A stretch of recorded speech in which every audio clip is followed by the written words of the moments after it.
What is this 10 by 10 centimeters wooden multiplex plate with a light spring attached? I found it in a warehouse placed with Velcro on a metal beam. There are no electronics or anything visible. A faint date is scribbled on it and looks like 1997. What is it?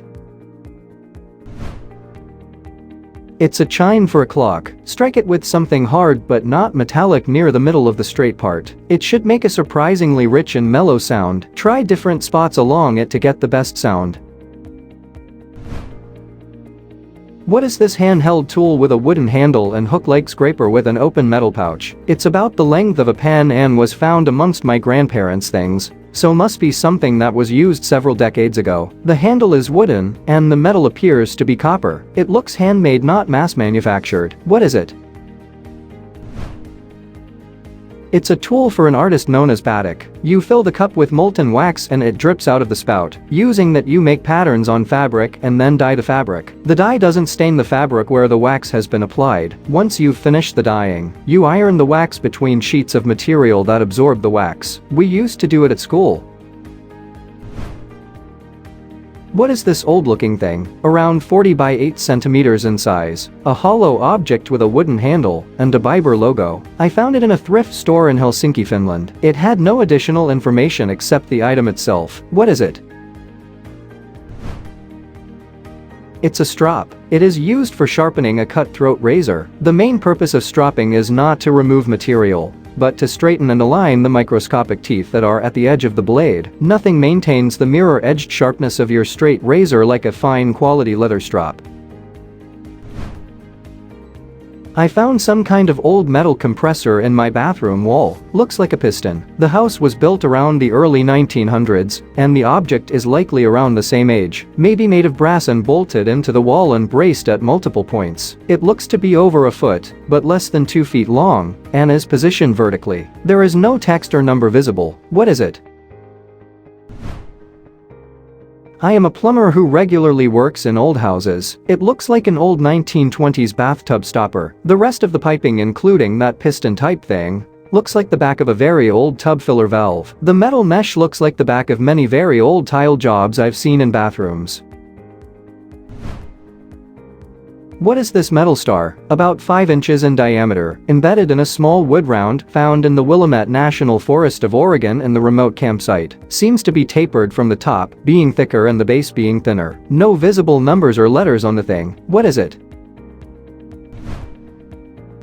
It's a star lock. They help keep wood posts and telephone poles from splitting. What is this rusty hopper on wheels half buried on the beach? I'm not sure what this thing is. It looks like some sort of hopper. It's a few feet long, and there is a hole at the bottom of the backside closer to the wheels. I'm so curious to learn what it might be, and how it might have ended up on the beach, east coast of the US, if that's helpful. It's an old single-cylinder stationary engine that's upside down. The hopper is actually the base of the engine. An engine for farm equipment then. They were used on farms to run things like grain mills and winnowing machines. What is this glass thing with semi-holes? Smooth and 3.5 to 4 inches long, and weighs 140 grams. I found it in a box. It is probably 10 or more years old, and Google image and text search were useless. Really want it to be more than a random paperweight. What is it? It's an Advent candle holder. It's a thing in Scandinavia. You light a candle for the 4 Sundays before Christmas.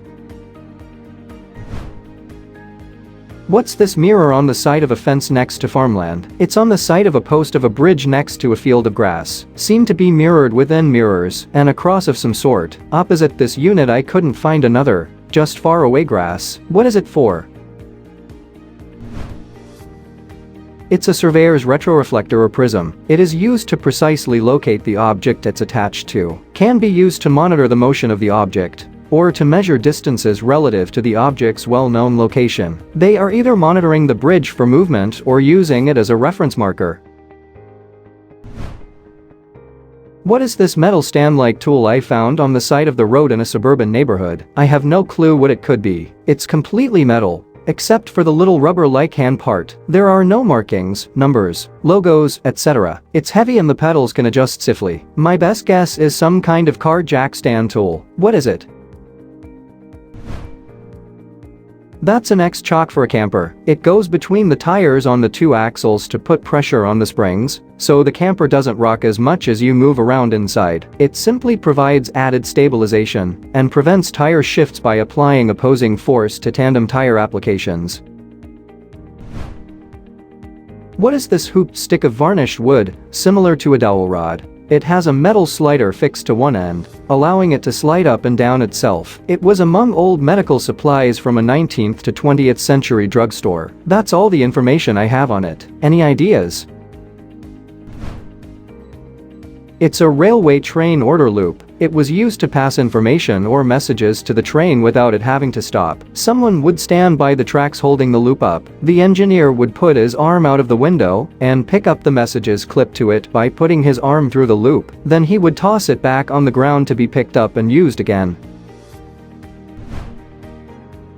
What is this piece of pottery at a metalworks shop in Arizona? The tag says from Oaxaca, Mexico. A large piece of some type of pottery about 2 feet tall with multiple openings across the top. It's very heavy, and I think it's made of some kind of terracotta. We are wondering what the multiple openings are for. What is it for? It's a tulip vase. Being Dutch myself, this doesn't look odd at all. Of course it is for flowers. Comes from tulips originally. Not all types of flowers have their own vase. The tulip does. But why actually? In the 17th century, Mary Stuart started the trend of bringing fresh flowers into the home. In Delft, they ordered pagoda-like vases that were sometimes as much as 1.5 meters high and were placed on the table as centerpieces. You can admire 2 of them in the Rijksmuseum. What is this tiny window that opens from the kitchen to the outside hallway of an apartment complex in Tulsa? The window is approximately 8 or 9 inches tall. What is it for?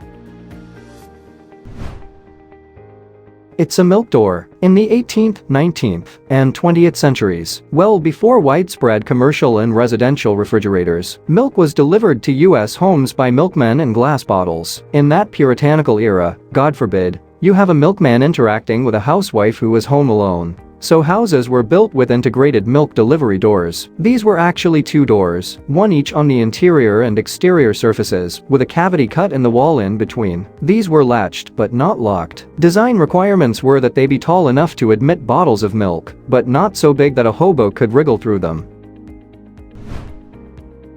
What is this round wooden box with cutouts for hollow sealed glass globes with stems? The empty glass items are engraved with numbers 21, 22 and 23 on the globes. I found it with a set of rulers, so wondering if it's some kind of gauge or measuring thing. There are no markings on the bottom of the box and only simple decoration on the top. Not 100% sure the box is designed for the pieces, as the fit is quite loose and they rattle out of the slots. What is it? They are Georgian-cased hydrometer bulbs, also known as philosophical bubbles or gravity beads. The circular turned wooded box with a domed lid opens to a velvet-lined interior with 6 numbered glass beads. They were used for testing the proof of spirit. They were invented by Alexander Wilson of Glasgow in the 1750s. What is this large liquid-filled glass cylinder with copper ends and copper coils inside a decorative end piece? Found at a yard sale in Long Island, New York. We are thinking it is an old-timey high-current fuse, but are confused about the screw-on decorative-looking piece. The only markings are a 75 stamped on one end. What is it? Please tell us in the comments. Thanks for watching. Let's make life fun.